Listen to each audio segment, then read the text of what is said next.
Hey YouTube, it's Todd here from Prepared to Survive. What we have here are two quick, easy car kit, survival kits. I mean, if you really wanted, I could leave this at my desk at work so I had something, you know, or maybe this goes into like a cache, or you leave it at a buddy's house, or let's say you want to get someone started prepping. These are good gifts if you're getting started yourself, because I can attest, you know, I've only been doing this for a couple of years now. But when I first started looking at things, you know, you had go bags, inch bags, bug out bags, get home bags, EDC bags, guns, knives, all sorts of high-tech stuff. And you can get overwhelmed, and to some people you just get so overwhelmed you don't even want to do it anymore. And one of the goals of this channel is to try to prevent that from happening, because it almost happened to me, I'll be honest. I just saw so much and I was almost like, you know what? I got so much going on right now, I can't deal with this. So I had to break it down and kind of compartmentalize it. I talked to Aaron, some other friends, and that really helps. So what I'm going to go over here are two possible kits, and for the sake of this argument, we'll say you'll leave these in your car, that we always have something, right? The first kit we'll go over is this tiny one. It's a smartphone case. It's an outdoor product. It's from Walmart. I left a sticker on there for a couple reasons. One, because it kind of hides what's in there, so if this is sitting on like my seat or something, plus I don't have to worry about like sun getting in there. Not that anything in here particularly I have to really worry about that, but so let's go ahead and bust it open and see what we got. First thing, it says waterproof, which is fantastic for a fire kit. I might actually transition this fire kit to my get home bag that I did the video on, because it's tiny and it's comprehensive. So first things, you get this waterproof rubber seal here, 2 clips, and you have these like lanyard holes, which are fantastic because you could attach it to something if you wanted. You could put a lanyard on it. The lanyard for this one is actually on my other box, and I'll kind of explain what the reasoning was behind that later. So I have some dryer lint. This is free. If you live in an apartment complex and your neighbors are really bad about cleaning out the dryer, you guys can have pretty much an unlimited supply of this. I'm working on getting like a gallon trash bag just stuffed full, because I do a lot of backpacking, camping, and this stuff is just so good. Every fire kit can have that, and it's free to me. So I have an S-bit cube. It's out of the package. It fell out of my everyday carry bag, so I'm going to use that for now in here. I have a wet fire, I have a lighter, and I have a Cabela's multi-tool. This is actually going to go on our prepping on a budget series, because these things are just so good. I mean, that's a nice, right there, 90-degree angle. You could strike a fire steel with this, and when I get a fire steel, it'll go in here. I just gotta order some more offline. So this box was about $5. The multi-tool I got on the holiday sale. I think I paid like $4.99 before tax for it, so it was like $5. The wet fire I got in a pack. So we'll say like maybe $1 for the wet fire, maybe $1 for the S-bit, $1 for the Bic. So you know, we're looking at $5, $10, like $15 tops, and you get a multi-tool. So this, you know, this has more uses than just lighting a fire. But if you leave this in your car, I mean, you get a screwdriver, Phillips flathead, a knife. It has a little saw blade, a can opener, a bottle opener, a little pair of scissors. So, you know, I mean, I could make this $3 less by just putting in one of those cheap flip knives that you'll actually see in the other kit, because it has a little bit more space. So this is actually going to go right in my get home bag, because I like the idea of having this as a backup fire kit in there. If you watch the video, I only had one. Now I'm going to have 2. This one's going to go in my car, or the girlfriend's car. I haven't decided yet. I'll probably make another one and put it in the other car. But the top part here, we have 2 S-bit cubes, okay? Those are great because I can use them to boil water. You know, Luke from the Outdoor Gear Review does this thing where he'll put a rock down, and then he'll put 2 rocks next to it, the S-bit in the middle, light it, and then you can just put something on top to boil it. A wet fire, a little button compass, okay? One of these knives, these things are like dirt cheap. You get them at convenience stores for like $2 or $3. They don't have the best edge on them. I got this one sharpened at Bass Pro. They don't do a terrible job, especially for cheap knives like this. They get them pretty sharp. Okay, so I got a cutting tool. I also have this knockoff Leatherman.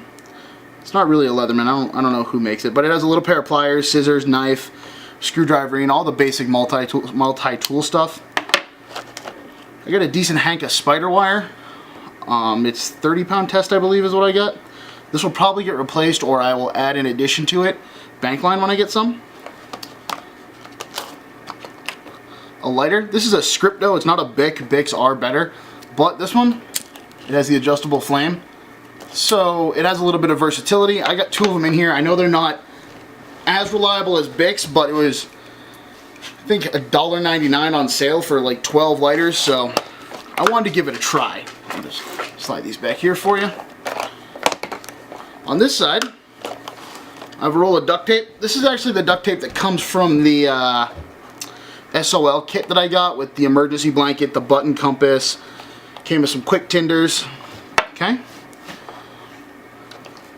Another lighter.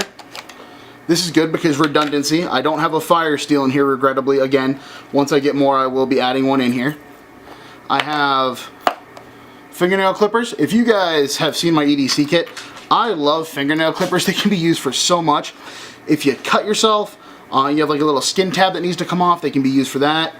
They can be used a hangnail, you know, cutting something if that's the only tool you have. The file in there is great. I've used them to get a splinter out before. I got a can opener, one of the military can openers. I got 3 Tinder Quicks. Okay. 2 contacts. As you guys know, I can only see out of my left eye. I cannot see out of my right eye, so this is effectively 2 contacts, so I have 2 shots to try to get it right. This thing of Loctite super glue. This can be used to repair a cut. If I got a hole in my bag, hole in my shoe, and then, hey, look at that. More free tinder. Now, the thing I do want to add in here is some sort of sparking device. It doesn't have to necessarily be a like a ferro rod. Ideally a ferro rod would be great, but it doesn't have to be a ferro rod. It could simply be like one of the wheel sparkers. I'll be honest, I'm not entirely sure what they're called. I got one with the SOL kit. They're fantastic. So, trying to get this back in there. I had it packed. But there are things that I still want to add in here. But this kit is a little bit more comprehensive. As you guys can see, it definitely has more stuff in there than the other one does. But it's not overwhelming. At least I don't think it's overwhelming. So if you think it's overwhelming, I mean, please tell me. Say, hey, you know, that's still a little overwhelming. But it's cheap. This whole kit costs, this kit right here, the box, I think was $4 at Walmart. They say they're watertight. I'm not. These ones aren't watertight. Sorry. So the kit was like $4 at Walmart. I mean, it's under $20 if you're to buy everything individually. But I put the lanyard from the other one, from that waterproof case, on here because this was for a while just actually hanging above my computer desk. So I wasn't sure what I was going to do with it. I had it built. If I had to bug out in the meantime, honestly, I could grab this, just loop this around my wrist, you know, like this, or a carabiner, and I'd be good to go. But I think this is just going to go in my car as a backup. Oh shit. So I have one more thing I want to show you guys, and this one I think is kind of neat. It's super simple. It does cost a little bit more, but so I'm really a fan of Zippos. I really like Zippos. The problem I have in Colorado is the air dries out so quick out here. And I was talking to my buddy back home in New Hampshire, and you know, they asked, hey, you know, what could I do if I wanted to just make a really small fire kit? It's like, well, you know, I was trying to think about it, and when I got home, I remembered that I had this Zippo case. And the insert for it, I still have, but I was going to get one of those butane inserts, and I still plan on getting one for my other Zippo. So I thought, you know, instead of just leaving a Zippo case there and not doing anything with it, why not make it something useful? So it's a Zippo case, bunch of these Tinder Quicks. I have about 8 of them in there. Now, I've done some testing with this, and the Tinder Quicks themselves are pretty waterproof. If you guys have seen the number of tests they've done on them, Black Scout Survival did a really, really good test on these to show that they are waterproof, the Tinder Quicks themselves. But this keeps them out of the elements. It keeps them, you know, just in general safe. I really hate re-wrapping these. Anyway, so it keeps them out of the elements, and it keeps them in a nice compact case. So would I say go rush out, buy a Zippo for $10 and take the insert out of it? No. I mean, you could get a Zippo, fill it up, and you can actually fit, when you have a Zippo, typically one Tinder Quick in the top. I did this because I already pulled the Zippo out. So like I say, I was going to put the butane insert in this one.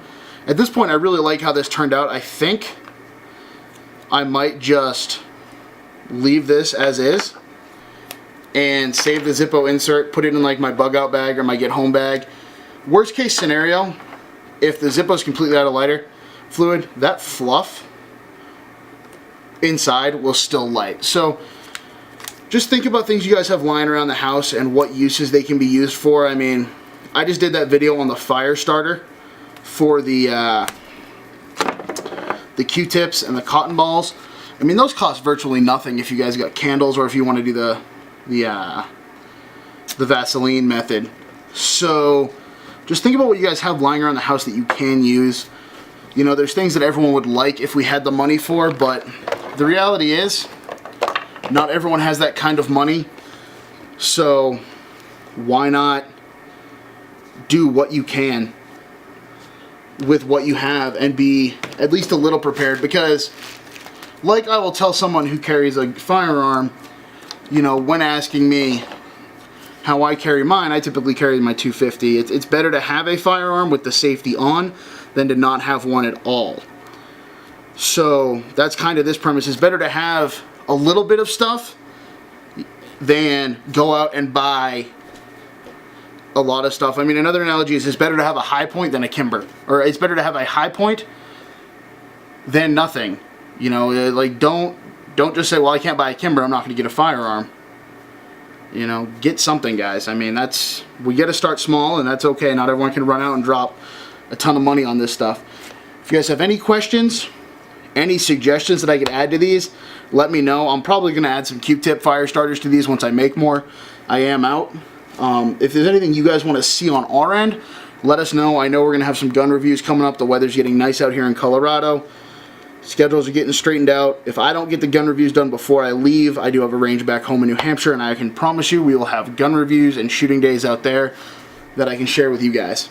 So, until then, this is Todd from Prepared to Survive.